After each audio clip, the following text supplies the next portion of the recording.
I ran, I shut the door, and I said, no, I can't let you go. I can't let you go.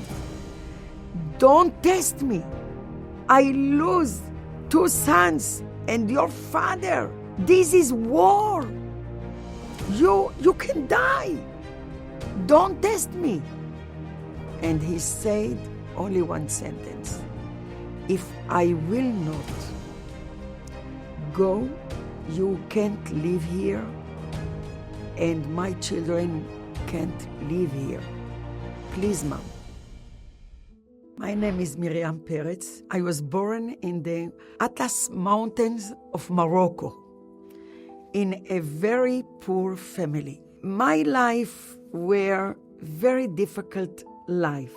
I was 10 years when we made Aliyah to Beersheba. And I continue in Beersheba. I learned in the university.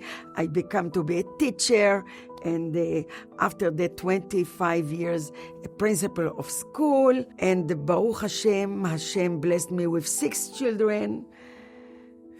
But 2 of them, my firstborn Uriel and my second son Eliraz, they had fallen in the wars of Israel.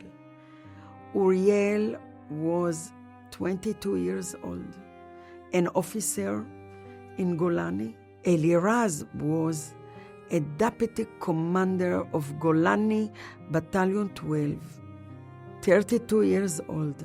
They were sensitive, modest, and observant. They never wished for war. We didn't teach our children to be fighters. We teach them to live, to be happy, to live every moment. But when they called upon to defend our nation, they did not hesitate. They simply said, Mommy, it's our turn. Many years before the Maccabees fought. After that, children from the Holocaust, they come to Israel and they fought. This is our turn, and we must keep this land. My firstborn, Uriel, had fallen in Lebanon in 1998, and Eliraz had fallen in Gaza 2010, 2 days before Passover. You know, I prepared my home to celebrate Passover. And I was so happy that my son will come back from these places. And I never imagined that they will come again to bring me this terrible news about my second son. And think about that 2 days after I bury my child Eliraz, we prepare the table for the Seder, for Leila Seder, to celebrate Leila Seder. And the children of Eliraz, they were so young, they begin to sing a song, Ma nishtana. And I want to scream, Ma ishtana? What is different this night? You become to be orphans. Why Hashem? Why God? Why my children? And it's not only my children. 5 years after my firstborn Uriel was killed in Lebanon, 5 years after, my husband Eliezer, unable to bear the loss of Uriel, he died of broken heart. So we gathered to the Seder without Uriel, without Eliraz, without my husband Eliezer, and we cried when we read from the Haggadah, Bechol dor vador omdim alenu lechalotenu. In every generation, they rise us to destroy us. In Uriel, it was Hezbollah in Lebanon. In Eliraz, it was Hamas in Gaza. And today, they continue. In 7th of October, it was more difficult for me also. I was in the house of my son, Eliraz. We prepare ourselves for Simchat Torah, for the holiday. And I saw my son, Eliraz, wear white clothes. And he went to the shul. After 1 hour, the siren began. And we didn't understand the situation. We are religious. We didn't open the phone or television to see the news. But I saw my son come back to the home, change all the clothes to uniform. When I saw that, I ran, I shut the door, and I said, no, I can't let you go. I can't let you go. Don't test me. I lose 2 sons and your father. This is war. You can die. Don't test me. And he said only one sentence. If I will not go, you can't live here, and my children can't live here. Please, Mom. And in that moment, I was a crazy mother. Half of my head said, don't let him, he will die. Half of my head said, you are crazy. Your son now go to the war. You must bless him. You must say a good word before the war. And I saw my son come to the car, and he sat on the car, and he only do this action. In that moment, I ran to my son. Why? I thought maybe this is the last time that my son will say hello. Maybe this is the last time. Miriam, run, you must run. And I hug him and I kiss him from the hair to all. And he said, Mom, what happened? I can't tell him that maybe it's the last time. That's what all the mothers feel in Israel in this war. Many people ask me after my children died and my husband, from where you get your strength? How you can continue? Because it's not normal for mother to bury children. We wish that our children will build their home. And I said that I get my strength from Hashem. But it's very difficult to say from God. This God, I asked him, did you punish me? What I do wrong? You ask me every day to pray, ואהבת את אדוני אלוהיך בכל לבבך. You must love God with all your heart. You break my heart. Why the 4 little children of Eliraz? What they do wrong? They were little children. I raised my children in your way. I light candles every Friday and I pray for my children, for Am Israel. I pray for everyone. Why me? Did you punish me?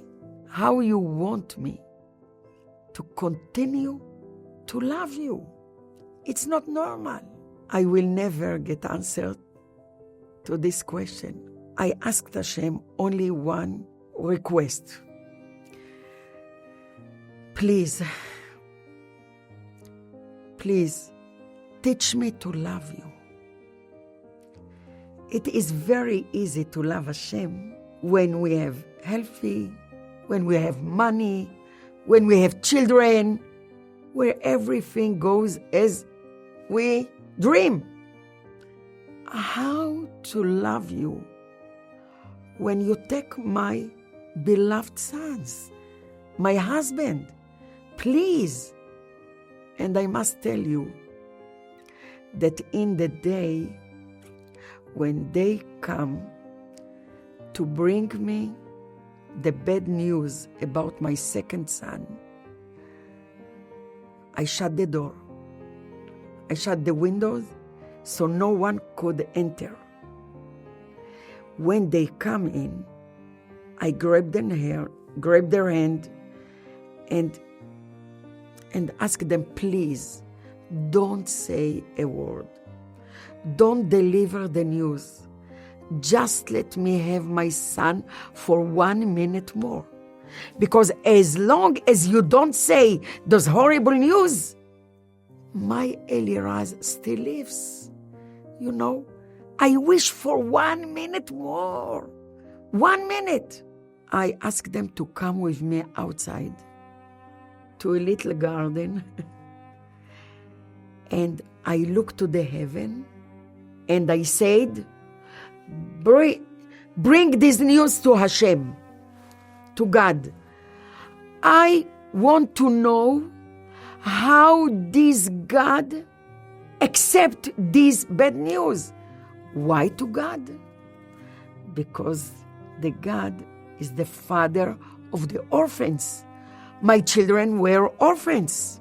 The God is the father of the widow. I was widow.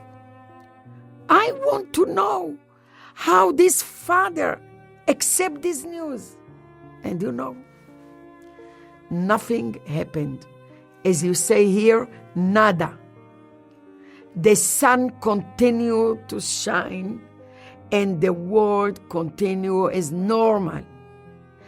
In that moment, I understood the behavior of Aaron, Moses' brother.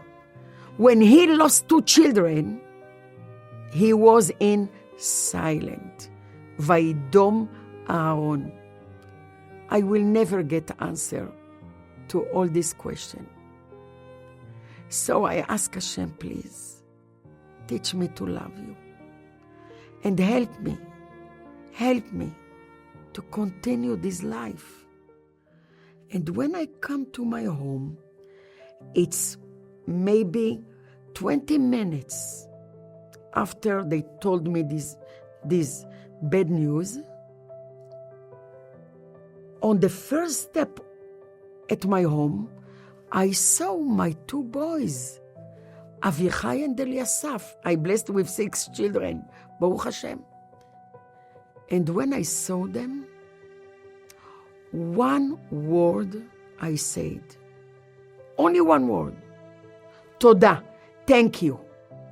Thank you for these children. Thank you for what I have now. And please, keep me these children. In that moment, I learned to thank more and more God for what I have now. I have now eyes that I can open. Thank you. I teach myself to thank God for everything that I have. And this make me happy. When you know and you appreciate everything that you have, because the life are temporary. You live now. So live with happiness. And thanks God for what you have now. You don't know what will be tomorrow. So live today. What makes people to be happy? For me, it's to volunteer. If you do something for someone, because when you lost someone, you feel empty. But when you give to someone, you feel full. If you take your life for doing only the good things for the other people, I can choose to cry about my destiny, to blame everyone, But I choose, and people choose the way that they want to live. I choose to be happy. I choose to see the lights. I choose in the darkness to light a light. I choose to be a good mom, a good teacher, a good in everything, because this heart that broken, this heart become to be more good than it was before. And I must tell you that in the day that my second son Eliraz died, I saw the biggest child of my son Eliraz that was 6 years old. And I had a dream. I want to be in the marriage of this child, and I want to dance with him the dancing of Eliraz. And now, Baruch Hashem, in Rosh Hashanah, this child, Be'ezrat Hashem, will marry, and I will dance with him. So Hashem give us power. If you pray morning, you say one sentence every morning. Hanoten layaef koach. God gives strength only if you try, if you wake up. But if you continue to sleep on your bed and to blame and to say, I have not strength, you will not have. So we need people that believed that God bless them, bless everyone. So everyone must find his strength, and from this to build himself.